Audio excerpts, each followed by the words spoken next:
Lady Gaga's French bulldogs were stolen this past week at gunpoint. By the end of today's video, you'll know how to protect your furry friend while you are still living and what you can do to protect them if you were to become incapacitated or even to pass away.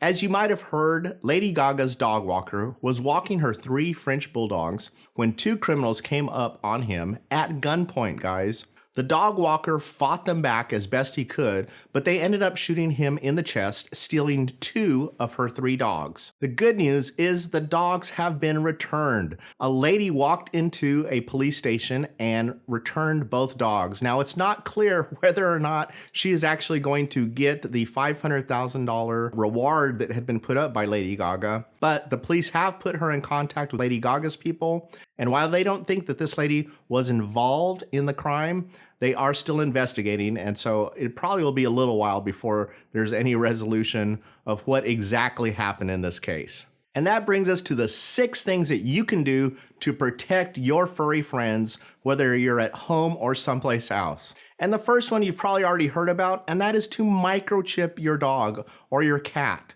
It is so important. There have been thousands of recoveries of lost pets because somebody took the time and the little bit of money to microchip their pet. Microchip your pet in case anything were to ever happen to them and they would get separated from you. It costs a little bit of money to get it done, and the costs have gone down, but it is well worth it if you get separated from your pet. The second one you probably already know about as well, and that is don't let your dog off leash, even when you go out walking your dog. It is real easy for a dog. They're animals, right? And they can get distracted. And so if they see a squirrel, then it's possible they could run away. And if you're not quick enough or you're not young enough, you may not be able to chase them down and you'll get separated from your dog. When you're walking around the neighborhood, the number 2 tip is keep them on a leash. Number 3, don't leave your dog unattended in your front yard. I know it can be tempting, even if you have a fence around your yard. It can be tempting to let your dog run around in your front yard, but it's very easy for somebody to either open your gate or just jump over the gate, take your dog, and be gone before you ever notice. So never leave your dog unattended in the front yard. The number 4 tip is never leave your dog unattended in a car. It's kind of the same thing as number 3. If you leave your dog unattended in a car, it's going to be really easy for a criminal to either open the door or it's just simply break out the window and take your dog. So never leave your dog unattended in a car. Not to even mention it could be super cold for the dog in your car, or it could even be extremely hot for your dog if it's in the summertime. So never leave your dog unattended in your car. Tip number 5, never leave your dog tied up outside of a store. I know it's so tempting. I've wanted to do it many times myself when I had a Great Pyrenees, when I would just go in because my dog was so friendly. Anybody who would come up to him, he would just pet and nuzzle with them. And that right there is the danger. He was friendly to everybody. So if I were to tie him up outside of a store while I ran in real quick to get a drink of water or a soda or something, there's a good chance that he would walk off with somebody else just because he was such a friendly dog. So never leave your dog tied up unattended outside of a store.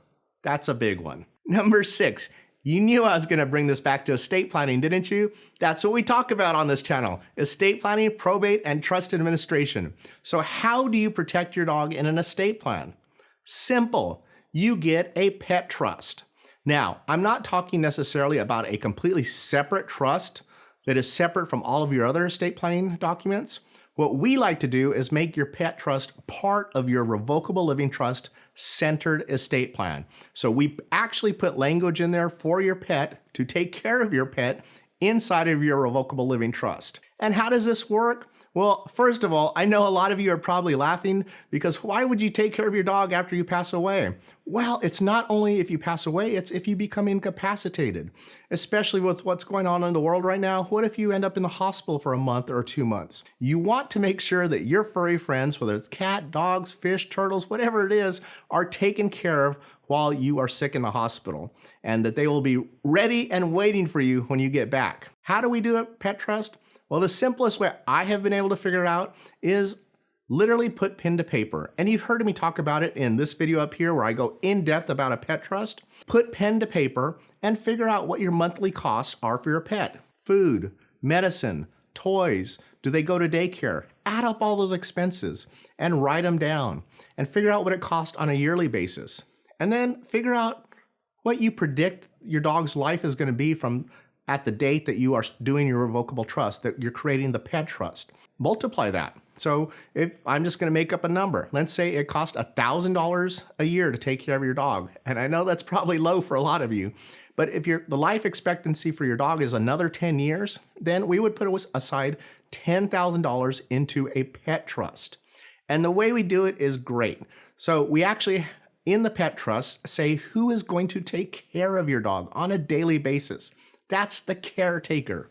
And then what we do is we set up a trustee who's actually in charge of the money. This is a person who puts the money in the bank and watches it and pays you, the caretaker, to take care of the dog. Then we have a third person who kind of oversees everything to make sure that the caretaker is actually taking care of the dog and that the trustee is actually taking care of the money. So we have three people, and these are usually your friends. So you pick, whoever your dog has an attraction to or has the best relationship with, and hopefully that person will take care of your dog if you were to get sick or even to pass away.